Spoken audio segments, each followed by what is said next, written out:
Bismillahirrahmanirrahim. Assalamualaikum warahmatullahi wabarakatuh. Innal hamdalillah nahmaduhu wa nasta'inuhu wa nastaghfiruh wa na'udzu billahi min shururi anfusina may yahdihillahu fala mudhillalah wa may yudhlil fala hadiyalah. Asyhadu an la ilaha illallah wa la syarikalah wa asyhadu anna Muhammadan abduhu wa rasuluhu amma ba'd. Yang pertama-tama yang sama-sama kita hormati Bapak Haji Martin, semoga selalu dipanjangkan umurnya, disehatkan selalu badannya, dan dimudahkan dalam segala urusannya. Amin ya rabbal alamin. Amin ya rabbal alamin. Dan tak lupa yang saya hormati kepada rekan-rekan tim Syariah Windo, semoga semuanya selalu disehatkan badannya, dilancarkan rezekinya, dan dimudahkan dalam segala urusannya. Amin ya rabbal alamin. Puji syukur alhamdulillah, marilah kita panjatkan kehadirat Allah Subhanahu wa taala yang mana telah memberikan kita semua nikmat, yakni nikmat iman, nikmat Islam, serta nikmat kita dapat berkumpul di tempat yang penuh mubarakah ini. Salawat serta salam semoga tercurah limpahkan kepada baginda Nabi kita Nabi Muhammad sallallahu alaihi wasallam. Hadirin wal hadirat rahimakumullah, telah kita ingat yang lalu kemarin itu tentang kisah suri tauladan dari seorang khalifah Umar bin Khattab. Insyaallah pada hari ini kita akan menggali sejarah lagi tentang Nabi Musa alaihissalam, ya, di mana Nabi Musa alaihissalam ini termasuk nabi golongan ulul azmi, ya, dari 5 nabi yang termasuk golongan ulul azmi, yakni ada Nabi Ibrahim, Nabi Nuh, Nabi Isa, Nabi Muhammad, dan Nabi Musa. Kemudian beliau mendapat gelar yakni Kalimullah. Kalimullah itu diberikan kepada Nabi Musa gelar karena beliau adalah Rasul satu-satunya yang berdialog langsung kepada Allah Subhanahu wa taala. Ya. Jadi waktu zamannya Nabi Musa ini itu langit ibarat informasi segala yang ada di dunia, termasuk informasi kita, seperti kita matinya kapan, rezekinya apa, jodohnya apa. Nah, itu ada di ars, ada di atas, ya. Jadi ketika Nabi Musa, zamannya Nabi Musa itu para dukun-dukun sakti. Kenapa bisa sakti? Karena setan bisa tembus langsung ke atas, mencari informasi, ini manusia ini jodohnya di mana nih? Ini rezekinya gimana nih? Ini jalan hidupnya gimana nih si manusia ini. Nah itu, jadi zaman dulu dukun-dukun saat Nabi Musa ini sakti, ya, sakti karena sudah tahu informasi dari atas, ya, tembus langsung ke langit ketujuh. Nah ketika lahirlah baginda Nabi kita Nabi Muhammad SAW, maka ditutuplah dengan tirai di sana, ya, dengan hijab ditutup. Jadi untuk para setan-setan ini nggak bisa dia untuk tembus ke atas mencari informasi kayak rezeki kita, kan rezeki jodoh maut itu di tangan Tuhan, ya. Jadi dukun-dukun dulu waktu zaman Nabi Musa tuh tahu, ya. Singkat cerita, jadi di zamannya di Mesir ini waktu itu Nabi Yusuf alaihissalam ingin tinggal berjalan bersama keluarga dan kerabatnya, tinggal hidup di Mesir, ya. Ketika tinggal di Mesir dia berkembang biak. Nah makanya berkembang biak iya, maksudnya berkeluarga lah gitu, memiliki anak banyak, keturunan banyak. Nah disebutnya Bani Israel. Nah ini dari Nabi Yusuf alaihissalam tinggal di Mesir, ya.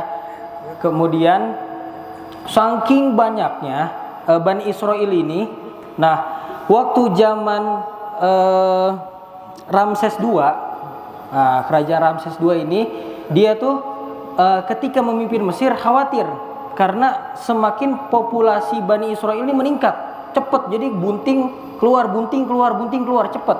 Sekali bunting 3, sekali bunting 4 gitu. Banyak jadi perkembangannya, ya Bani Israel. Makanya dia takut karena takut ketika kaumnya ini, rakyat yang dari Mesirnya kalah banyak sama Bani Israel. Nah, makanya Ramses II ini membuat sebuah bahasanya undang-undang, sebuah kebijakan yang congkak, berat sebelah, yang tidak menguntungkan bagi kaum Bani Israel. Ya, Ramses II ini kita kenal pada zaman Nabi Musa, yakni Fir'aun laknatullah. Ya, dialah yang mengaku bahwa dirinya itu Tuhan. Karena apa? Karena dia tidak pernah sakit, nggak pernah ngerasain sakit. Hidupnya selalu mewah, hidupnya selalu bergelimangan harta. Nggak ada yang nggak bisa dia atur di dunia ini. Karena kerajaan yang begitu besar, dia merasa dirinya tidak pernah diserang penyakit. Nah, dia anggap dirinya itu Tuhan. Ya, nabi jadinya. Fir'aun ini kemudian dibuatlah sebuah kebijakan yang berat sebelah, di mana kebijakan ini diberatkan kepada Bani Israel. Di sana orang-orang tua disuruh kerja untuk membangun. Kalau kita tahu di Mesir itu banyak piramid. Nah, orang-orang tua itu dikerja paksa di sana, dan anak-anak bayi, terutama anak laki-laki itu dibunuh. Agar kenapa? Agar Fir'aun ini pengen populasi Bani Israel itu menurun. Bahkan pengen musnahkan ya dengan secara perlahan-lahan. Dengan cara ada anak bayi dibunuh yang laki-lakinya. Karena kalau kita tahu laki-laki itu memimpin. Ya, jadi kalau misalkan kayak marga Batak atau yang punya marga, biasanya dibawa sama si laki. Ya, bukan dibawa sama perempuan. Nah, Arkan mana nih? Nggak ada nih Arkan. Nggak salat zuhur. Nah, kemudian ketika lahirlah Nabi Musa, bayi Musa dilahirkan oleh orang tuanya. Nah, ditutupi ini informasi anak laki-laki ini, ditutupi nih Nabi Musa. Ditutupi karena ketika kelahirannya itu dicari-cari. Jadi Fir'aun ini selalu cross check, selalu cek setiap rumah. Ini ada yang lahir nggak? Yang lahir anak cewek apa laki? Diliatin, oh cewek, nggak dibunuh. Liatin, oh laki, bunuh. Laki ambil bayinya, dibunuh. Ya, akhir ketika Musa keluar, ya bayi Musa ini keluar dari rahim ibunya, itu langsung diumpetin, ditutupin bahwa bayi ini tuh perempuan, bukan laki-laki. Tapi itulah kata pepatah, sepandai-pandainya tupai melompat pasti akan terjatuh. Ya, sepintar-pintar apapun kita menutup sebuah rahasia pasti bakal ketahuan. Nah, jadi hal yang ditakuti oleh orang tuanya Nabi Musa ini akhirnya timbul. Tahulah, wah ini anak ini laki-laki, ternyata udah gede nih. Karena pada zaman dulu dukun-dukunnya Fir'aun ini sudah sempat meramal bahwa akan ada keturunan dari Bani Israel yang akan menghancurkan tahtamu, yang akan menghancurkan jabatanmu, yang akan melengsarkan kerajaanmu. Kata dukun-dukun, karena dukun-dukun zaman dulu sakti, bukan kayak sekarang. Ya, kayak yang itu apa sih? Lupa. Ya, rambut merah lah, sulap merah apa nggak tahu lah, itulah ya bahasanya. Beda sama, karena waktu zaman dulu itu benar adanya dukun-dukun sakti. Ya, jadi ketika itu diberilah ilham, diberilah petunjuk kepada orang tuanya Nabi Musa, kepada ibunya, bahwa kata Allah, masukkanlah bayi ini ke dalam satu peti, lalu hanyutkan ke sungai Nil. Nah, ketika dihanyutkan, kata ibunya, ikuti disuruhlah saudara perempuannya ikuti peti ini, hanyutnya kemana. Akhirnya ketika hanyut, ternyata masuk ke dalam kerajaannya Fir'aun. Ketika masuk, ditemukanlah oleh istrinya Firaun. Ya, akhirnya ditanya, "Oh, itu apa tuh? Ada peti." Dikeluarkan para tentaranya untuk mengambil peti itu. Ternyata pas dibuka isinya bayi yang masih kecil, masih imut. Nah, istri Firaun ini tertarik. Wah, ini anak lucu nih. Akhirnya konsullah ke bapaknya Firaun. "Pak, gimana kalau anak ini kita angkat menjadi anak angkat? Suatu saat pasti anak ini bakal meneruskan jejakmu," katanya. Akhirnya kata Firaun, setujulah sama istrinya. Akhirnya diangkat nih Nabi Musa. Ya, karena Firaun nggak tahu kalau anak yang dia angkat, anak laki-laki ini dari golongan Bani Israel.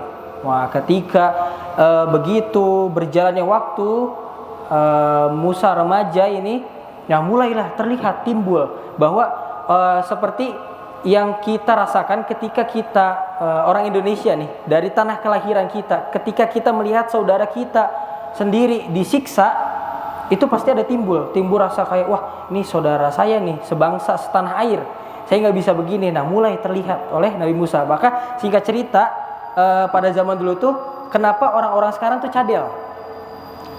Dalam riwayat katanya ketika menggendong Nabi Musa, nah jenggot Firaun ini ditarik sama Nabi Musa. Nabi Musa kan terkenal dengan kekuatannya. Dia tarik jenggotnya sampai terjungkir kepalanya. Kesel Firaun ini kesel, katanya, "Wah, ini anak kuat amat ya, jenggot ditarik apa pengen copot." Nah, ketika itu dites lah, karena mulai curiga nih, ini bayi kok bisa sekuat ini? Apakah ini sesuai ramalan yang telah diramalkan? Akhirnya dites. Ditaruhlah bayi Musa, dipilih antara apel dan bara api. Nah, dipilih nih. Nabi Musa ketika masih bayi memilih apel. Kata Firaun, kalau dia milih apel berarti dia udah tahu nih. Masih kecil aja udah tahu yang mana bahaya, yang mana enggak. Akhirnya ketika bayi Musa ingin mengambil apel, sama malaikat Jibril dipinggirin tangannya. Jangan apel, bara aja makannya. Akhirnya baranya diambil sama bayi Musa dimakan. Nah, ketika dimakan akhirnya terbakarlah lidahnya, dan sekarang pun makanya Nabi Musa tuh katanya cadel. Makanya yang kalau bahasa sekarang katanya yang cadel-cadel itu keturunan Nabi Musa. Yang cadel-cadel, yang nggak pernah sakit keturunan Firaun katanya. Nah, itu sih kayak cerita ya, sejarah katanya seperti itu berbicara. Nggak pernah sakit keturunan Firaun. Ya, kemudian lanjut ketika mulai remaja. Nah, pada suatu hari Musa remaja ini keluar dari kerajaannya, melihat ada dua orang yang bertengkar. Yang satu dari golongan Bani Israel, yang satu dari golongan Mesir. Ya, dari keturunan Mesir. Nah, ketika berantem, mulai timbul nih rasa di hati. Kayak kita kalau ngelihat saudara kita lagi berantem, pasti kita harus nolongin dong. Karena timbul dari hati, wah itu saudara kita. Seperti kita melihat saudara kita di Palestina. Ya pasti ada terbesit timbul, wah kasihan, wah kita mau bantu gitu. Akhirnya Nabi Musa ini melerai. Saking hebatnya pertarungan itu, debat itu, Nabi Musa pun memberi satu pukulan, hanya satu pukulan kepada orang dari Mesir ini. Ketika dipukul, ternyata mati, Pak. Saking kuatnya, nggak sengaja, padahal pengen ngelerai. Pas kita dipukul mati orangnya. Saking kuatnya Nabi Musa, akhirnya nggak sengaja dia takut, dia sembunyiin itu mayatnya. Ternyata ketika dia sembunyiin, diketahui informasinya oleh Firaun. Akhirnya Nabi Musa merasa bersalah, pergilah ia dari Mesir menuju Madian, kota Madian. Nah, karena sudah mulai ketahuan nih karena kan Musa juga tahu kalau Firaun itu benci sama kaum Bani Israel. Ketika dia tahu bahwa dirinya Bani Israel, dia pergi cabut dari Mesir ke Madian, negeri Madian. Ketika dia di perjalanan, dia sedang duduk santai nih ceritanya. Duduk santai, ngelihat di ujung ada segerombolan penggembala kambing ingin mengambil air di satu sumur. Itu sumurnya satu, saking banyaknya orang sampai desek-desekan. Sumur cuma satu, orangnya banyak banget. Saking banyaknya desek-desekan. Nah, pas ketika dilihat di pinggirnya ternyata ada 2 orang perempuan, kakak beradik. Dilihat nih sama Nabi Musa. Disamperin lah, kenapa? Assalamualaikum, kenapa? Kamu berdua tidak mengambil air, tidak rebutan air di sumur itu? Kata 2 perempuan ini, aduh bang, gimana saya mau ngambil air? Itu aja laki-laki semua yang ngambil air. Kalau saya ke situ apa jadinya? Saya seorang perempuan, saya lemah, saya tidak mau, saya berdesak-desakan dengan laki-laki. Nah, Nabi Musa melihat jawaban seorang 2 wanita ini, wah, akhlaknya, budi pekertinya begitu luhur ya, begitu baik, bahwa dia tuh tahu kodratnya seorang perempuan itu tidak boleh sampai berdesak-desakan ya, sampai kayak gimana. Dia tahu bahwa kodratnya seorang perempuan harus dijaga, makanya dia lebih baik nunggu aja dah, ntar kalau udah selesai juga gampang ngambil airnya, nggak bakal desek-desekan. Nah, tapi beda, banyak kita lihat ya, nauzubillah, wanita-wanita di luar sana yang ikut dengan laki-laki, ikut, wah itu ya bahaya itu. Jangan sampai seperti itu, karena kodratnya seorang perempuan itu harus dijaga. Nah, kemudian akhirnya Nabi Musa nih kasihan kan, kata Nabi Musa kepada 2 orang wanita itu, kelamaan kalau kayak gitu, keburu habis duluan airnya, ini saya bantu. Akhirnya Nabi Musa dengan perawakan yang besar, kuat, diterobos lah gerombolan orang itu. Awas, minggir, lu udah satu, udah balik mundur, gantian gitu. Ngambil satu gayung, akhirnya jadi 2 gayung buat 2 orang wanita ini. Akhirnya ketika diambil, si wanita ini terkesima dengan akhlaknya Nabi Musa. Wah, begitu baiknya, bahkan segitu banyaknya orang tidak ada yang memperhatikan wanita yang sedang menunggu ini, tidak ada yang menolong kecuali Nabi Musa. Akhirnya kata 2 orang perempuan ini, wahai laki-laki, wahai pengembara, coba kamu boleh nggak ikut sama saya ke rumah yuk, saya pengen kenalin sama orang tua saya gitu. Akhirnya Nabi Musa setuju karena dia bingung untuk mencari tempat tinggal di mana. Akhirnya berjalanlah Nabi Musa dengan 2 orang perempuan itu. Ketika berjalan gantian, tadi yang awalnya wanita ini memberikan akhlak yang baik, menonjolkan akhlak yang baik kepada Nabi Musa, bahwa seorang perempuan itu tidak pantas untuk berdesak-desakan dengan seorang laki karena kodratnya itu harus dijaga. Ya, akhirnya gantian. Ketika jalan, perempuan ini ada di depan Nabi Musa nih. Nabi Musa di belakang cewek. Akhirnya Nabi Musa menegur 2 orang wanita itu. Kalian berdua jalan di belakang, jangan depan saya. Kenapa? Angin nakal. Jadi ketika angin berhembus itu gaunnya terhembus, memperlihatkan bentuk badannya, memperlihatkan warnanya. Nah, itu dia, makanya Nabi Musa tidak mau berjalan di belakang wanita. Nah, akhirnya jalan di belakang, jangan di depan. Saya tidak ingin melihat apa yang saya tidak lihat, tidak mau lihat gitu, tidak boleh saya lihat. Akhirnya jalan. Nah, wanita ini makin terkesima dengan akhlaknya Nabi Musa. Wah, dari sini aja udah cakep banget nih, akhlaknya baik banget ya. Kemudian ia berjalan sampai ke rumah, bertemu dengan seorang ayahnya, kedua orang wanita ini. Akhirnya diajaklah Nabi Musa untuk tinggal di sini. Dalam sejarah selama 8 tahun Nabi Musa itu menggembala kambing si bapak ini ya. Kemudian Nabi Musa pun dinikahi dengan 2 orang putrinya karena akhlaknya yang baik. Makanya insya Allah kalau akhlak kita baik, istri kita 2 seperti Nabi Musa. Ya, kalau akhlaknya baik insya Allah bininya 2.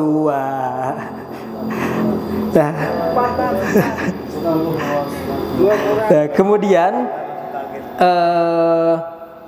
ketika selama 8 tahun ia pergi dari Mesir ke Madian, ke negeri Madian. Nah, dia berpikir nih, kaum saya yang terhina, kaum saya yang terhinakan oleh Fir'aun, diinjak-injak, dicaci maki, bahkan dihinakan di sana, saya tidak bisa tinggal diam. Saya harus bantu ini kaum saya. Makanya ada cerita kita ini bersangkutan dengan Palestina juga. Ada cerita waktu itu zamannya Nabi Ibrahim ketika dibakar oleh Raja Namrud. Ya, ketika dibakar itu api sangat besar. Nabi Ibrahim salah satu mukjizatnya ini tidak terbakar oleh api. Tapi ketika api besar ada dua hewan yang melihatnya. Burung pipit sama cicak. Nah, ketika burung pipit melihat Nabi Ibrahim dibakar oleh api, dia bolak-balik dari danau menuju apinya Nabi Ibrahim, bolak-balik di danau itu untuk mengambil sebuah air di paruhnya, padahal cuma setetes. Bolak-balik dia tetesin biar apinya padam, kasihan Nabi Ibrahim kebakar, bolak-balik lagi. Ada cicak yang berbicara dan menegur burung pipit ini. Hei burung pipit, hal yang kau lakukan itu tidak akan memadamkan api yang membakar Nabi Ibrahim. Bahkan sampai ribuan kali kau tetesi air, tidak akan mati itu apinya, karena cuma sedikit. Kata burung pipit ini gimana? Jawab dengan tegas. Saya tahu hal yang saya lakukan ini bodoh. Saya tahu hal yang saya lakukan ini tidak akan memadamkan apinya. Tapi Allah lebih tahu bahwa saya berpihak kemana. Nah, maka dari itu ketika kita melihat saudara kita di Palestina yang sedang gencar-gencarnya, sedang disiksa, walaupun kita tidak bisa membantu ke sana, tapi harus timbul dari hati kita tuh harus peduli bahwa saudara kita seiman yang sedang di Palestina ini sedang kesusahan. Ya, minimal kalau kita tidak bisa melihat kemungkaran dengan jabatan kita, dengan harta kita dengan ucapan kita nggak bisa, dengan doa. Kalau doa nggak bisa, ya terakhir itu dari hati kita doakan saja. Semoga di sana baik-baik saja. Gitu. Makanya oleh sebab itu apapun yang kita punya, apapun yang kita rasakan di dunia ini, itu ada sebagian rezeki hartanya untuk orang lain. Ya, jadi apa yang kita dapat hari ini, bahkan makanan hari ini, itu ada jatah orang lain. Nah, makanya kalau waktu itu Nabi Ibrahim itu terkenal dengan menamunya. Ya, jadi menurut sejarah garam yang ada di lautan itu hasil doanya Nabi Ibrahim. Ya, jadi Nabi Ibrahim pengen bercita-cita, saya pengen banget memberi jamuan untuk seluruh orang di dunia. Nah, makanya dituruti dengan garam. Makanya garam itu banyak khasiatnya. Ya, makanya kalau kata orang dulu, jangan sampai di rumah itu garam habis. Ya, ketika makanan harus dikasih garam, minuman lebih baik pakai garam. Kalau orang sakit tambah garam, karena garam itu penetral. Makanya ada garam yang bisa dibuat mandi. Nah, itu untuk mensucikan diri dari segala sihir. Nah, itu pernah dilakukan oleh orang-orang dulu. Nah, itu garam-garam doa yang sudah didoakan oleh ayat-ayat Al-Quran. Nah,